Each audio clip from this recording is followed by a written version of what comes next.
ಸದ್ಗುರುನಾಥ ಶರಣಂ ಜಯ ಜಯ. ಓಂ ಸಚ್ಚಿದಾನಂದ ಶರಣಂ ಜಯ ಜಯ. ಎಲ್ಲರಿಗೂ ನನ್ನ ನಮಸ್ಕಾರಗಳು. ಯೋಗ ವಾಸಿಷ್ಠ ನಿರ್ವಾಣ ಪ್ರಕರಣದಲ್ಲಿ ಶಿವನು ವಸಿಷ್ಠರಿಗೆ ಅನೇಕ ರೀತಿಯ ವಿಚಾರಗಳನ್ನ ತಿಳಿಸ್ಕೊಡ್ತಾ ಇದ್ದ. ವಸಿಷ್ಠರು ಕೇಳಿದ ಪ್ರಶ್ನೆ ಏನಂದರೆ, ಹುಟ್ಟು ಅನ್ನೋದು ಯಾವ ರೀತಿಯಲ್ಲಿ ಆಗುತ್ತೆ, ಸಾವು ಅನ್ನೋದು ಯಾವ ರೀತಿಯಲ್ಲಿ ಆಗುತ್ತೆ ಅನ್ನೋ ಒಂದು ರಹಸ್ಯವನ್ನು ಕೇಳಿದಾಗ ಶಿವನು ವಿವರಣೆಯನ್ನು ಕೊಡ್ತಾ ಇದ್ದನು. ಈಗ ಯಾರ ಮನಸ್ಸಿನಲ್ಲಿ ನಿರ್ಮಲವಾದ ವಾಸನೆಯು ನೆಲೆಯಾಗಿರುವುದೋ ಅಂಥವರು ಸ್ಥಿರವಾಗಿ ಏಕರೂಪ ಜೀವರಾಗಿ ಜೀವನ್ಮುಕ್ತರಾಗಿ ಬಹುಕಾಲ ಬದುಕುವರು ಅನ್ನೋ ವಿಚಾರವನ್ನು ಶಿವ ಇಲ್ಲಿ ತಿಳಿಸ್ಕೊಟ್ಟಿದ್ದ. ಈಗ ಏನು ಹೇಳ್ತಾನೆ, ಪದ್ಮಯಂತ್ರವನ್ನು ತಡೆದು ಅದರ ವ್ಯಾಪಾರವನ್ನು ನಿಲ್ಲಿಸಿದುದೇ ಆದರೆ ಪ್ರಾಣವು ಶಾಂತವಾಗುವುದು. ಹಾಗೆ ಪ್ರಾಣವು ಶಾಂತವಾಗಲು ದೇಹವು ಕಾಷ್ಟದಂತೆ ಮಣ್ಣಿನ ಮುದ್ದೆಯಂತೆ ನೆಲದಲ್ಲಿ ಬಿದ್ದು ಹೋಗುವುದು. ಏನು ಹೇಳ್ತಾ ಇದ್ದಾನೆ ಇಲ್ಲಿ ಶಿವನು? ಯಾರು ಮನಸ್ಸನ್ನು ತಡೆದು ನಿಲ್ಲಿಸಿ ಪ್ರಾಣಾಯಾಮದ ಗತಿಯಿಂದ ಪ್ರಾಣವನ್ನು ಯಾರು ತಡೆದು ನಿಲ್ಲಿಸ್ತಾರೋ ಅವರು ಈ ಸಾಧನೆಯನ್ನು ಮಾಡ್ತಾ ಬಂದಾಗೆ ಈ ಪ್ರಜ್ಞೆಯ ಕೇಂದ್ರ ಯಾವುದು? ಪ್ರಜ್ಞೆಯ ಮೂಲ ಸ್ಥಳ ಇರ್ತದಲ್ಲ, ಅಂದರೆ ನಮ್ಮ ಹೃದಯ ಕಮಲ ಅಂತ ನಾವು ಹೇಳ್ತೀವಿ. ಹೃದಯ ಕಮಲ ಅಂದರೆ ಶರೀರದೊಳಗಿರ್ತಕ್ಕಂಥ ಈ ಹೃದಯ ಮಾಂಸದ ಮುದ್ದೆ ಇದೆಯಲ್ಲ, ಅದಲ್ಲ. ಪ್ರಜ್ಞೆಯ ಮೂಲ ಕೇಂದ್ರ, ಅಂತಃಕರಣದ ಮೂಲ ಸ್ಥಳ. ಇದನ್ನು ಇಲ್ಲಿ ಹೃದಯ ಕಮಲ ಅಂತ ಕರೆಯೋದು. ಈ ಹೃದಯ ಕಮಲದಲ್ಲಿ ಪದ್ಮಯಂತ್ರವನ್ನು ತಡೆದು ಅದರ ವ್ಯಾಪಾರವನ್ನು ನಿಲ್ಲಿಸಿದುದೇ ಆದರೆ, ಅಂತಃಕರಣದ ಮೂಲ ಸ್ಥಳವಾದಂಥ ಪ್ರಜ್ಞಾ ಕೇಂದ್ರವನ್ನು ತಡೆದು ನಿಲ್ಲಿಸಿದುದೇ ಆದರೆ ಆಗೇನಾಗುತ್ತೆ? ಪ್ರಾಣವು ಶಾಂತವಾಗುವುದು. ಯಾವಾಗ ಪ್ರಾಣ ಶಾಂತವಾಗುತ್ತೋ ಆಗ ದೇಹ ಕಾಷ್ಟದಂತೆ ಮಣ್ಣಿನ ಮುದ್ದೆಯಂತೆ ನೆಲದಲ್ಲಿ ಬಿದ್ದು ಹೋಗುವುದು. ಇದಕ್ಕೆ ಸಾವು ಅಂತ ಕರೀತಾರೆ. ಯೋಗಿಗಳು ಪ್ರಯತ್ನಪೂರ್ವಕವಾಗಿ ಮಾಡ್ತಾರೆ, ಮಿಕ್ಕವ್ರಿಗೆ ಅದು ತಾನಾಗೇ ನಡೀತದೆ. ಮಿಕ್ಕವ್ರಿಗೆ ತಾನಾಗೇ ನಡೆದಾಗ ಏನಾಗುತ್ತೆ? ಮತ್ತೆ ಜನನವಾಗುತ್ತೆ. ಯೋಗಿಗಳು ಮಾಡಿದಾಗ ಅದೇನಾಗುತ್ತೆ? ಅವರು ಯೋಗದ ಫಲಕ್ಕೆ ತಕ್ಕಂತೆ ಮುಂದಿನ ಗತಿಯನ್ನು ಹೊಂದುತ್ತಾರೆ. ಆಕಾಶದಲ್ಲಿ ಇರುವ ಗಾಳಿಯಲ್ಲಿ ಪುರ್ಯಷ್ಟಕವು ಲೀನವಾಗಲು, ಪುರ್ಯಷ್ಟಕ ಅಂದರೆ ಮತ್ತೆ ಸೂಕ್ಷ್ಮ ಶರೀರ ಅಂತ. ಸೂಕ್ಷ್ಮ ಶರೀರದ ಮೂಲಕ್ಕೆ ಪ್ರಜ್ಞೆಯ ಮೂಲ, ಅದಕ್ಕೇನೆ ಇಲ್ಲಿ ಹೃದಯ ಕಮಲ ಅಂತ ಕರೆಯೋದು. ಆಕಾಶದಲ್ಲಿರುವ ಗಾಳಿಯಲ್ಲಿ ಲಿಂಗ ಶರೀರವು ಅಥವಾ ಸೂಕ್ಷ್ಮ ಶರೀರವು ಲೀನವಾಗಲು ಆ ಕೂಡಲೇ ಹಾಗೆಯೇ ಮನಸ್ಸು ಲಯವಾಗುವುದು. ಬಹುಕಾಲದಿಂದ ಅಭ್ಯಾಸ ಮಾಡಿಕೊಂಡಿರುವ ತನ್ನ ಭಾವನಾ ಅನುಗುಣವಾಗಿ ಮನಸ್ಸಿನ ವಾಸನೆಯು ದೃಢವಾಗಿರುವುದು. ನಾವು ಬಹುಕಾಲದಿಂದ ಯಾವುದೋ ಒಂದು ಭಾವನೆಗಳನ್ನ, ಯಾವುದೋ ಒಂದು ವಿಚಾರಗಳನ್ನ, ಯಾವುದೋ ಒಂದು ಕಾಮನೆಗಳನ್ನ ಬಹುಕಾಲದಿಂದ ಚಿಂತಿಸಿ ಅದನ್ನು ರೂಢಿ ಮಾಡ್ಕೊಬಿಟ್ಟಿರ್ತೀವಿ. ಅದೇನಾಗುತ್ತೆ? ಮನಸ್ಸಿನಲ್ಲಿ ವಾಸನೆಯ ರೂಪದಲ್ಲಿ ದೃಢವಾಗಿ ನೆಲೆ ನಿಂತಿರ್ತದೆ. ಆ ದೃಢ ವಾಸನ ಅನುಸಾರವಾಗಿ ಜೀವವು ಅಲ್ಲಿ ಇಲ್ಲಿ ಅಲೆಯುತ್ತಾ ಸ್ವರ್ಗ ನರಕಾದಿಗಳನ್ನು ಕಾಣುವುದು. ಗೊತ್ತಾಗ್ತಿದೆಯಲ್ವಾ? ಇಲ್ಲಿ ಹುಟ್ಟಿ ಸ್ವರ್ಗ ನರಕಾದಿಗಳನ್ನ ಅದು ಕಾಣ್ತದೆ. ಇದೇನು? ಪರಮಹಂಸ ಸಚ್ಚಿದಾನಂದ ಯೋಗೀಶ್ವರರು ಇಲ್ಲಿ ಹೋಗಿದ ತಕ್ಷಣ ಜೀವ ತಗೊಂಡೋಗಿ ಇನ್ನೊಂದು ದೇಹದಲ್ಲಿ ಸೇರಿಸ್ತಾರೆ ಅಂತ ಹೇಳ್ತಿದ್ರು. ಇಲ್ಲಿ ನೋಡಿದ್ರೆ ಅಲೆಯ್ತಾ ಇರ್ತದಲ್ಲ ಅಂತ ಹೇಳ್ತಾ ಇದ್ದಾರೆ. ಅಂದರೆ ಇಲ್ಲಿ ಒಂದು ಸೂಕ್ಷ್ಮಗತಿಯನ್ನು ಗಮನಿಸಬೇಕು. ವ್ಯಾವಹಾರಿಕ ಜಗತ್ತು, ಪಾರಮಾರ್ಥ ಜಗತ್ತು ಎರಡನ್ನೂ ಇಲ್ಲಿ ಮಿಳಿತ ಮಾಡಿ ನೋಡಬೇಕು. ವ್ಯಾವಹಾರಿಕ ಜಗತ್ತಿನಲ್ಲಿ ಹೇಳ್ತಾ ಇರೋ ಈ ಮಾತು ಸತ್ಯ. ಪಾರಮಾರ್ಥ ಜಗತ್ತಿನಲ್ಲಿ ನರಕವೂ ಇಲ್ಲ, ಸ್ವರ್ಗವೂ ಇಲ್ಲ. ಅದರಿಂದ ಅಲ್ಲಿ ಅದು ಗುರುಗಳು ಹೇಳಿದ್ದು ಡೈರೆಕ್ಟಾಗಿ ಆ ಮಾತನ್ನು ಹೇಳಿದ್ದಾರೆ. ಇಲ್ಲಿ ಸ್ವರ್ಗ ನರಕಾದಿಗಳು ಉಂಟು ಅಂತ ಬಂದಾಗ ಈ ಒಂದು ಸಣ್ಣ ಗ್ಯಾಪ್ ಏನಿರ್ತದಲ್ಲ, ಈ ಜೀವನು ಅಥವಾ ಈ ಸೂಕ್ಷ್ಮ ಶರೀರ ಈ ದೇಹವನ್ನು ಬಿಟ್ಟು ಮತ್ತೊಂದು ಶರೀರಕ್ಕೆ ಹೋಗಿ ಸೇರುವುದರ ಒಳಗಿನ ಆ ಸಮಯ ಇದೆಯಲ್ಲ, ಆ ಸಮಯದಲ್ಲಿ ಇಷ್ಟೆಲ್ಲ ಘಟನಾವಳಿಗಳು ನಡೀತದೆ.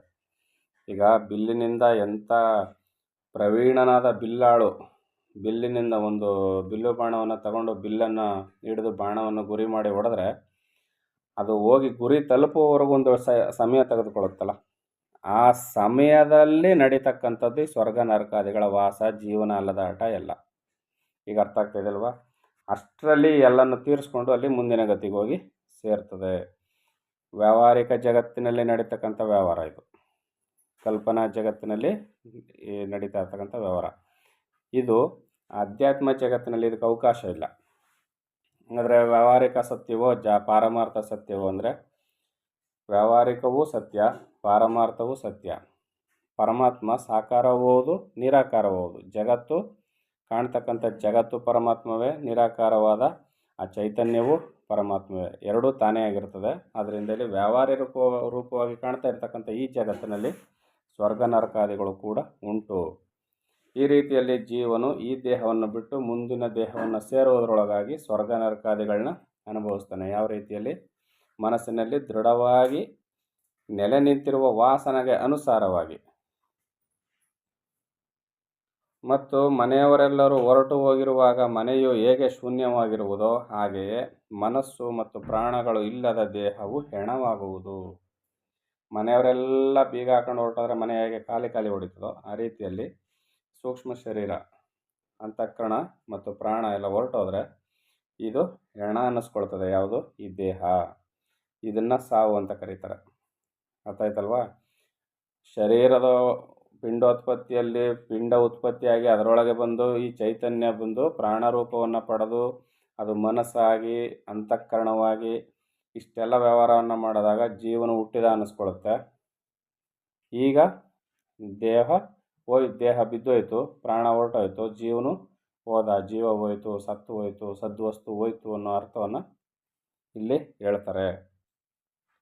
ಸರ್ವಗತವಾಗಿರುವ ಚಿತ್ತು ಚೇತನ ಸ್ವರೂಪವಾಗಿ, ಗೊತ್ತಾಗ್ತಿದೆಯಲ್ವಾ? ಸರ್ವಗತವಾಗಿ ಎಲ್ಲೆಲ್ಲಿಯೂ ಅಡಕವಾಗಿರ್ತಕ್ಕಂಥ ಚಿದ್ವಸ್ತು ಚೇತನ ಸ್ವರೂಪವಾಗಿ ಜೀವನಾಗಿ ಮನಸ್ಸನ್ನು ಪಡೆಯುವುದು, ಪುರ್ಯಷ್ಟಕವನ್ನು ಕಟ್ಟಿಕೊಂಡು ಮತ್ತೆ ದೇಹಿಯಾಗುವುದು, ಅದರಲ್ಲಿ ಅತಿವಾಹಿಕ ದೇಹವನ್ನು ಪಡೆಯುವುದು.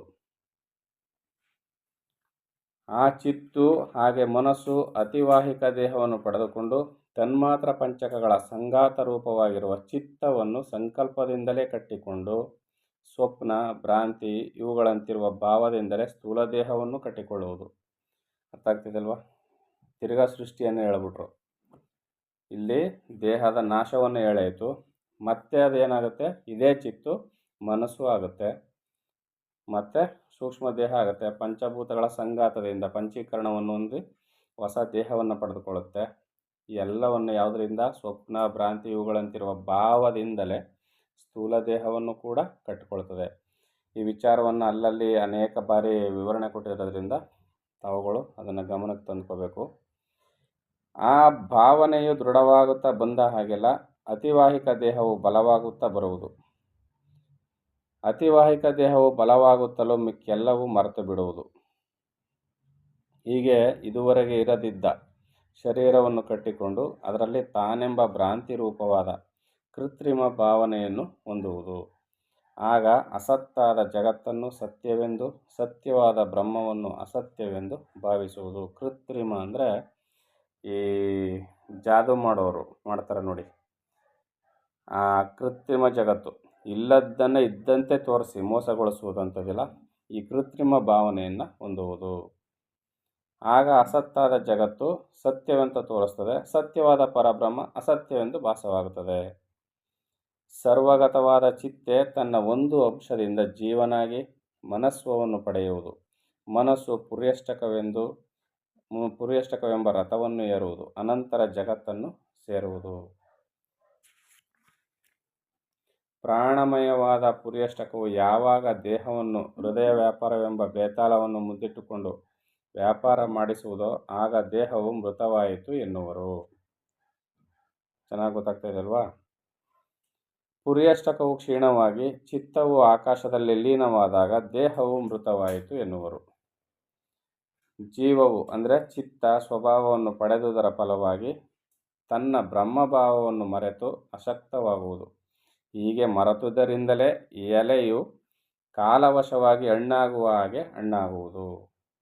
ಅರ್ಥ ಆಗ್ತಿದೆಯಲ್ಲ? ಏನು?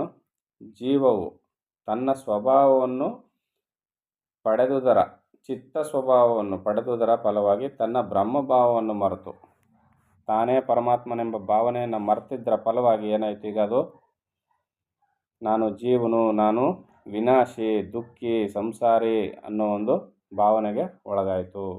ಅದರಿಂದಲೇ ಇದೇನಾಯಿತು? ಮರದಲ್ಲಿ ಎಲೆ ಕಾಲವಶವಾಗಿ ಹಣ್ಣಾಗಿ ಉದುರು ಹೋಗುವಂತೆ ಇದು ದೇಹವನ್ನು ಬಿಟ್ಟು ಸಾವನ್ನು ಸ್ವೀಕಾರ ಮಾಡ್ತು ಅನ್ನೋ ಒಂದು ಹೆಸರನ್ನ ಪಡ್ಕೊಳ್ತು. ತನ್ನ ಸ್ವಸ್ವರೂಪವನ್ನು ಮರೆತ ಚಿತ್ಶಕ್ತಿಯು ಜೀವಶಕ್ತಿಯಾದಾಗ ಪದ್ಮಯಂತ್ರವು ನಿರುದ್ಧವಾಗಿ ಪ್ರಾಣವು ಶಾಂತವಾಗಲು ಮಾನವನು ಮರಣವನ್ನು ಹೊಂದುವನು. ಏನು? ತನ್ನ ಸ್ವಸ್ವರೂಪವನ್ನು ಮರೆತ ಚಿತ್ಶಕ್ತಿಯು ಚೈತನ್ಯ ಶಕ್ತಿಯು ಜೀವಶಕ್ತಿಯಾದಾಗ, ತಾನು ಜೀವನು ಅಂದುಕೊಂಡಾಗ, ಮಾಯೆಯ ಒಡಗೂಡಿ ತಾನು ಜೀವನು ಅಂದುಕೊಂಡಾಗ ಪದ್ಮಯಂತ್ರವು ನಿರುದ್ಧವಾಗಿ, ಹೃದಯಯಂತ್ರವು ನಿರುದ್ಧವಾಗಿ ಅಂತಃಕರಣದ ಮೂಲ ಶಕ್ತಿ ನಿಂತು ಹೋಗಿ ಪ್ರಾಣವು ಶಾಂತವಾಗಲು ಮಾನವನು ಮರಣವನ್ನು ಹೊಂದುವನು. ಕಾಲಕಾಲದಲ್ಲಿ ಮರದಲ್ಲಿ ಹುಟ್ಟಿದ್ದ ಎಲೆಗಳೆಲ್ಲವೂ ಹೇಗೆ ಜೀರ್ಣವಾಗಿ ಹಣ್ಣಾಗುವವೋ ಹಾಗೆಯೇ ಮನುಷ್ಯರ ಶರೀರಗಳು ನಾಶವಾಗುವವು. ಇದು ಪ್ರಕೃತಿ ನಿಯಮವಾದ ಒಂದು ಘಟನೆಗಳು. ಇವೆಲ್ಲ ನಡೀಲೇಬೇಕು, ನಡೆದೇ ತೀರ್ತವೆ. ಅದರಿಂದ ಇದನ್ನು ಯಾರೂ ಬದಲಾಯಿಸೋಕ್ಕೆ ಸಾಧ್ಯವಿಲ್ಲ. ಇನ್ನು ಗುರುಗಳು ಮುಂದುವರೆದು ಹೇಳ್ತಾರೆ, ಕಾಲಕಾಲದಲ್ಲಿ ಮರದಲ್ಲಿ ಹುಟ್ಟುವ ಎಲೆಗಳೆಲ್ಲವೂ ಹೇಗೆ ಜೀರ್ಣವಾಗಿ ಹಣ್ಣಾಗುವವೋ ಹಾಗೆ ಮನುಷ್ಯರ ಶರೀರಗಳು ನಾಶವಾಗುವು. ಮರಗಳ ಎಲೆಗಳು ಹುಟ್ಟಿ ಉದುರುವುವು, ಮನುಷ್ಯ ಶರೀರಗಳು ಹಾಗೆಯೇ ಹುಟ್ಟುವು, ಸಾಯುವು. ಇದಕ್ಕಾಗಿ ಅಳಬೇಕಾದುದು ಏನಿದೆ?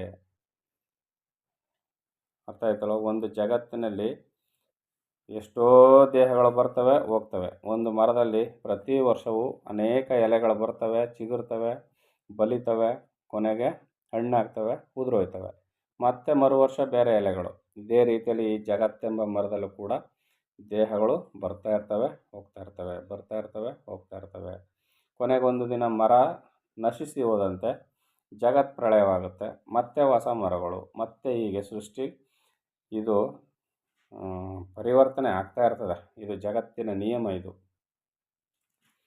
ಚಿತ್ತೆಂಬ ಸಮುದ್ರದಲ್ಲಿ ದೇಹ ಪರಂಪರೆಗಳೆಂಬ ಗುಳ್ಳೆಗಳು ಸಾಲು ಸಾಲಾಗಿ ಏಳುತ್ತಿರುವವು. ಅಲ್ಲಷ್ಟು ಇಲ್ಲಷ್ಟು ಏಳುತ್ತಲೇ ಇರುವ ಗುಳ್ಳೆಗಳಲ್ಲಿ ಧೀಮಂತನಾದವನಿಗೆ ಆಸ್ತಿ ಇರುವುದಿಲ್ಲ. ಯಾರು ಧೀಮಂತನಾಗಿರ್ತಾನೋ ಅವನು ಇದರಲ್ಲಿ ಆಸಕ್ತಿಯನ್ನು ಇಟ್ಟುಕೊಳ್ಳೋದಿಲ್ಲ. ಚಿತ್ತು ಎಲ್ಲೆಲ್ಲಿಯೂ ಇರುವುದು, ಆದರೂ ಬುದ್ಧಿಯಲ್ಲಿ ಪ್ರತಿಬಿಂಬಿಸಿ ಜೀವನ ಆಗುವುದು.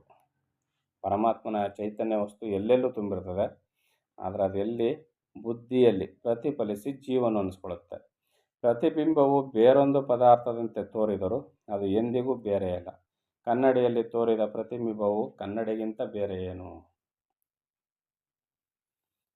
ಎಲ್ಲೆಲ್ಲಿಯೂ ತುಂಬಿ ತಾನಾಗಿ ಪರಿಪೂರ್ಣವಾಗಿರುವ ಚಿತ್ತೆಂಬ ನಿರ್ಮಲ ಆಕಾಶದಲ್ಲಿ ಪೂರ್ವಜನ್ಮಗಳ ಶುಭಾಶುಭ ಕರ್ಮಗಳ ಪರಿಣಾಮ ರೂಪವಾದ ಜೀವ ಜಗತ್ತುಗಳು ಎದ್ದೆದ್ದು ಕಾಣುವುವು.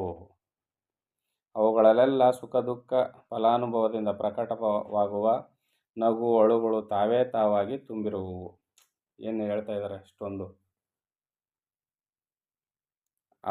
ಅಪಾತ ರಮಣೀಯಗಳಾಗಿ ತೋರುವ ನಾನಾ ವಿಧ ಶರೀರ ಜನನ ಮರಣಾದಿ ಭ್ರಾಂತಿಗಳಿಂದ ಆತ್ಮನನ್ನು ಮೋಹಗೊಳಿಸಿ ಸಂತಾಪ ಪಡಿಸುವವು. ಈ ರೀತಿಯಲ್ಲಿ ಗುರುಗಳು ರಾಮಚಂದ್ರನಿಗೆ ಹೇಳ್ತಾ ಇದ್ರು. ಮುಂದೆ ಏನು ಹೇಳ್ತಾರೆ ಅಂತ ಮುಂದಿನ ಆಡಿಯೋದಲ್ಲಿ ನೋಡೋಣ. ಎಲ್ಲರಿಗೂ ಒಳ್ಳೆಯದಾಗಲಿ. ಓಂ ಸದ್ಗುರುನಾಥ ಶರಣಂ ಜಯ ಜಯ. ಓಂ ಸಚ್ಚಿದಾನಂದ ಶರಣಂ ಜಯ ಜಯ. ಹರಿ ಓಂ ತತ್ಸತ್. ಹರಿ ಓಂ ತತ್ಸತ್. ಹರಿ ಓಂ ತತ್ಸತ್.